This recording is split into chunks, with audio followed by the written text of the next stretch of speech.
Assalamualaikum warahmatullahi wabarakatuh. Bagaimana kabarnya hari ini anak-anak? Semoga kita selalu sehat dan selalu dalam lindungan Allah Subhanahu wa taala. Untuk pembahasan kali ini saya akan melanjutkan tentang kebahasaan teks editorial. Melanjutkan materi kemarin, kalau kemarin tentang struktur teks editorial.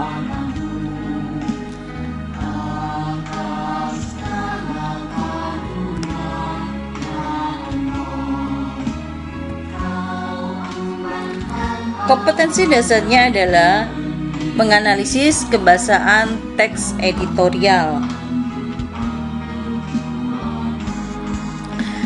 Kaidah kebahasaan dari teks editorial. Seperti kita tahu, teks editorial termasuk ke dalam teks eksposisi. Ciri kebahasaannya justru lebih dekat dengan bahasa jurnalistik. Hal ini karena pada dasarnya tujuan penulisan teks editorial adalah menyampaikan pendapat mengenai suatu berita. Oleh karena itu, wajar saja jika kaidah kebahasaannya juga masih terkait erat dengan teks berita. Ciri-ciri bahasa dari teks editorial, yang pertama, banyak menggunakan kalimat retoris. Kalimat retoris adalah kalimat yang sebenarnya tidak perlu memerlukan jawaban, karena jawabannya pada umumnya sudah ada dalam kalimat itu sendiri, atau memang tidak perlu dijawab karena memang sebenarnya bukan sedang bertanya, tetapi mengungkapkan sebuah pertanyaan dengan bentuk pertanyaan. Fungsi kalimat retoris untuk menjadi introspeksi diri atau sindiran, sehingga dapat sering kita temui di dalam pidato, khutbah, atau debat.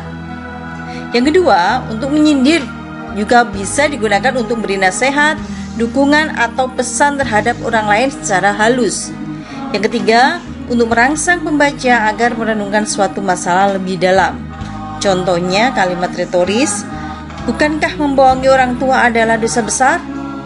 Itu kalimat retoris, kalimat tanya tapi tidak perlu dijawab. Yang kedua, menggunakan kata populer. Penggunaan kata-kata populer sehingga lebih mudah untuk dicerna oleh khalayak masyarakat. Penggunaan kata populer juga ditujukan agar pembaca tetap rileks meskipun tulisannya dipenuhi tanggapan kritis. Kata populer adalah pernyataan yang sudah biasa digunakan oleh seluruh lapisan masyarakat secara umum, mulai dari pelajar, pekerja kantoran, penjual gorengan, hingga ibu-ibu arisan. Misalnya saja, Pak Tony bekerja sebagai penjual ikan hias. Dalam sebulan ia bisa mendapat keuntungan bersih sebesar Rp500.000. Sedangkan laba sinonim dari kata untung termasuk dalam jenis kata kajian. Sedangkan kata kajian merupakan suatu kata yang arti atau maknanya harus ditelaah lebih lanjut lagi karena tidak bisa langsung dipahami oleh semua orang. Misalnya, di dalam setiap organisme terdapat unit struktural dan fungsional yang membantu organisme tersebut dalam melakukan berbagai aktivitas. Organisme itu masuk kata kajian. Kata populernya adalah makhluk hidup. Ini ada beberapa contoh kata populer dan kata kajian. Contoh kata populernya harta, kata kajiannya aset, pajak, kata kajiannya fiskal, penanaman modal, kata kajiannya adalah investor, penelitian, kata kajiannya adalah riset, rancangan, kata kajiannya adalah desain, tidak nyata, kata kajiannya adalah fiktif, lulusan, kata kajiannya adalah alumnus. Ini beberapa contoh kata populer dan kata kajian.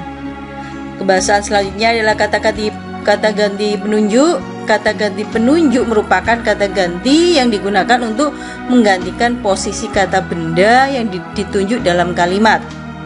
Kata ganti petunjuk digunakan untuk menunjukkan sesuatu, baik benda maupun tempat tertentu. Kata ganti petunjuk yang sering digunakan yakni ada kata ganti petunjuk umum. Contohnya ini dan itu. Ada kata ganti petunjuk tempat, sini, sana, di sini, di sana. Ada kata ganti petunjuk ihwal atau perihal. Contohnya begini, begitu.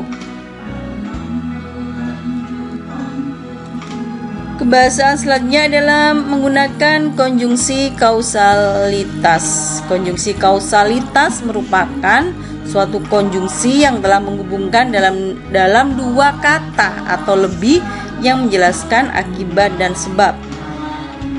Yang pertama ada konjungsi kausal syarat, ditandai dengan kata kalau, jika, dan bila.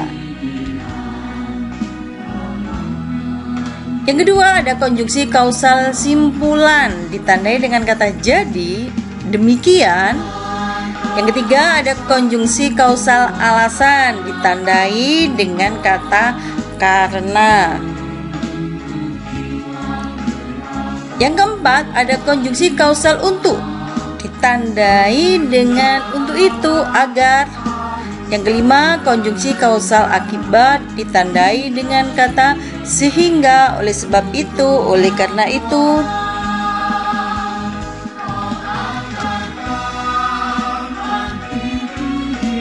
Coba kita analisis kebahasaan dari teks editorial. Teks yang pertama kita lihat dari kalimat retorisnya. Ada dalam teks editorial, bagaimana misalnya pendapatan satu daerah mencapai puluhan triliun rupiah, tetapi yang kembali ke daerah itu hanya 1-2 triliun rupiah.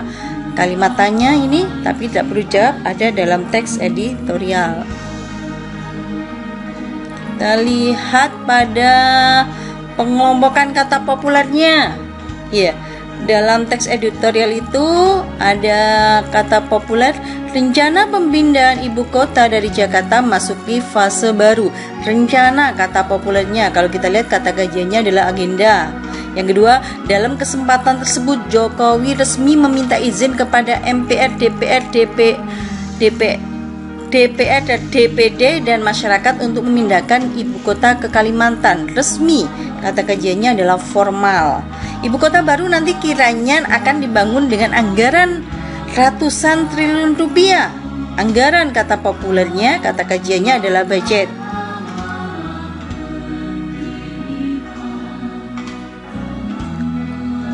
Kebahasaan selanjutnya adalah kata ganti penunjuk, yaitu pada kalimat rencana pemindahan ibu kota dari Jakarta masuki fase baru seiring pernyataan Presiden Joko Widodo di depan sidang DPD dan DPR pada 16 Agustus.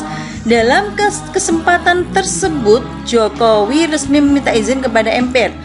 Tersebut itu adalah kata ganti penunjuk menggantikan kalimat sebelumnya, yaitu sidang DPD dan DPR pada 16 Agustus. Contoh kedua, kekuatan ekonomi itulah yang menjadi magnet hingga beban itu tak hanya dirasakan Jakarta. Itu termasuk juga kata ganti penunjuk.